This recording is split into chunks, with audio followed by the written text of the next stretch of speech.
I'm doing research under the guidance of Dr. T. Kulashekar from Tech University. So here I'm going to present an article entitled A Study on Advanced Technique for Fractional Differential Equation, integrating the Frobenius method, Z transform, and diverse machine learning approaches.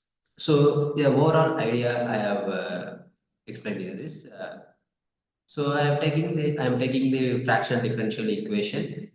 For the fractional differential equation, I'm using the mathematical concepts. I'm using Frobenius method, integral transform. So I'm using a double Z integral transform. So and at last, I am giving an idea in my paper about machine learning approaches I have given. So let us see the abstract.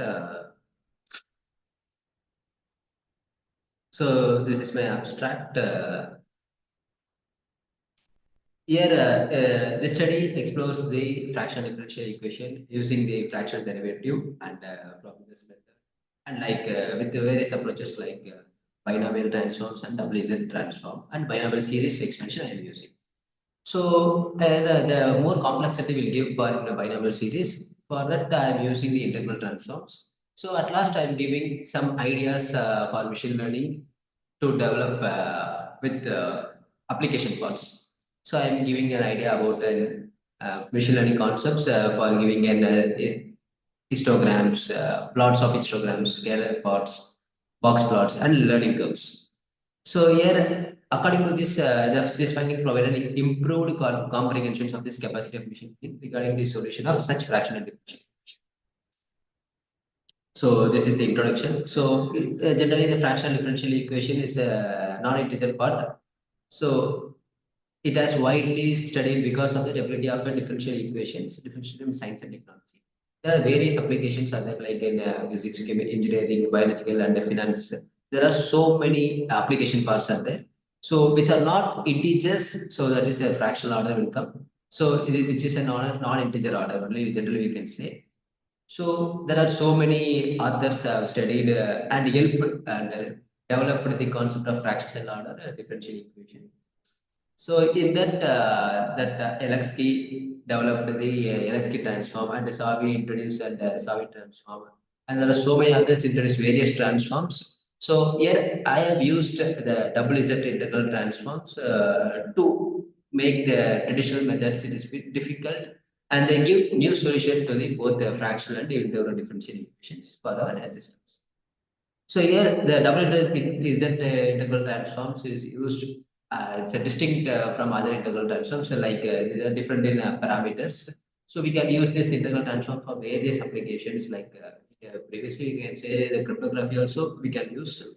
So there is integral transforms, and here I have used the binomial series expansion and integral transforms, and mainly the Frobenius method to get the infinite series solution. So I have used this techniques and finding the solutions, and these solutions can helpful and developed in my view of machine learning concepts. So these are the preliminaries I have used. So this is the first preliminary, a capital fraction derivative of the function. So I have developed. And for this, it all gamma function is helped and useful for this capital fraction derivative.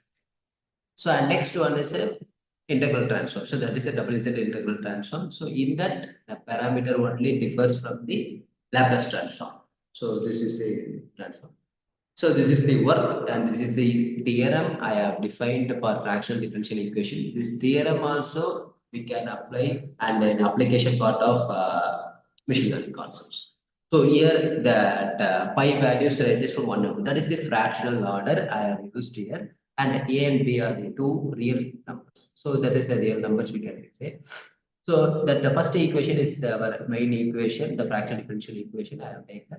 So in that I have placed the fractional order in the first order only. In the place of first order I have placed, but I have taken the values from ranges from 1 to 2 I have taken. So that means 1.5. So these values can differ, and we can take any fractional order we can take.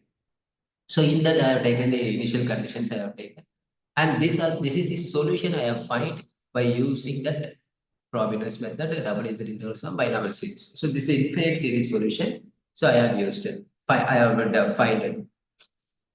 So this is the proof I have taken. So first I have applied the integral transform in my first equation, and I'm getting this equation like this. And I'm applying the integral transforms and getting this third equation. By solving this, I am getting the third equation. So by for the denominator, I have separately find the binomials by using binomial series. I have find the third denominator part of third equation, and I'm substituting in the numerator, and I'm getting the solution as the second equation. So that is the equation of our, that is the solution of our equation. So for this, I have taken one example by giving this real number values, and that fractional order value also I have applied, and I am finding the solution. So this solution can be represented in the graphical form. So by using the Python, I have used the graphical representation. If the pi values ranges from some one point to another point. So the linear line also changes. So this is the solution behavior of our equation, and this we can not only we can place in the first order, so we can place the fractional order in the second order also, and by using that we can find the solution by using the same procedure. And if I giving the real number values as 0, some values, so it will give some results also. So the more detailed results I have given in the paper. So the overall idea only I have given here in my presentation. So this is the conclusion. So in conclusion, what I'm saying is, so this equation I have taken and using this Laplace transform and integral transforms and various applications and various binary sense concepts. This is a new approach I have given for to this differential equation.